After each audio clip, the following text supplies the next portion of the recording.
Yes. ఈ urine leakage అనేది 2 రకాలుగా ఉంటుంది. ఒకటేమో స్ట్రెస్ యూరినరీ ఇంకాంటినెన్స్ అంటే దగ్గినప్పుడు, తుమ్మినప్పుడు, నవ్వినప్పుడు కొంతమందికి సడెన్‌గా యూరిన్ కొంచెం లీక్ అవ్వడం జరుగుతుంది. ఆర్ రెండో రకం ఏంటంటే అర్జ్ ఇన్కాంటినెన్స్. అంటే వీళ్ళకి యూరిన్ వచ్చినట్టు సెన్సేషన్ వస్తుంది. సో, వీళ్ళు వాష్‌రూమ్‌కి వెళ్ళే లోపలే అది లీక్ అయిపోవడం జరుగుతుంది. సో, మొదటిది స్ట్రెస్ యూరినరీ ఇంకాంటినెన్స్ చాలా మందికి చూస్తూ ఉంటాం.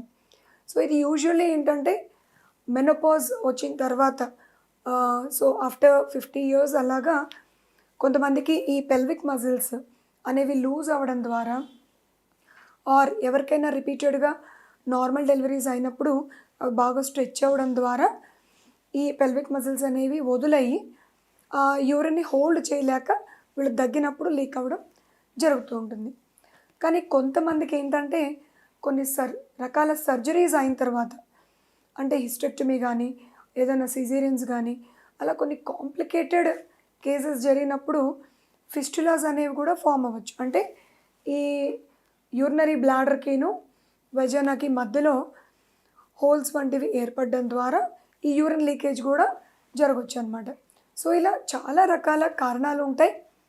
ఆ రీజన్ ఏంటనేది మేము చెక్ చేశాక కొన్ని టెస్ట్‌ల ద్వారా గుర్తించి దానికి తగినట్టు ట్రీట్మెంట్ ఇస్తుంటాం. మ్యామ్ ఇప్పుడు ప్రెగ్నెంట్ టైంలో ఎక్కువ టాబ్లెట్స్ వేసుకుంటూ ఉంటారు. దానివల్ల బేబీకి ఏమైనా ప్రాబ్లం ఉందా? సో, ప్రెగ్నెంట్ టైంలో ఎక్కువ టాబ్లెట్లు వేసుకుంటారు అనేది అసలు కరెక్ట్ పదం కాదు.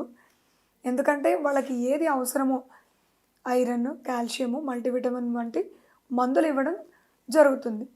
సో, ఇవి వేసుకోవడం వల్ల ఆమె మదర్ ఆరోగ్యం బాగుంటుంది. దాని ద్వారా బేబీ హెల్త్ కూడా బాగుంటుంది. అంతేగాని వీటి వల్ల బేబీకి ఏదో ఎఫెక్ట్స్ అయితే ఏమీ రావు.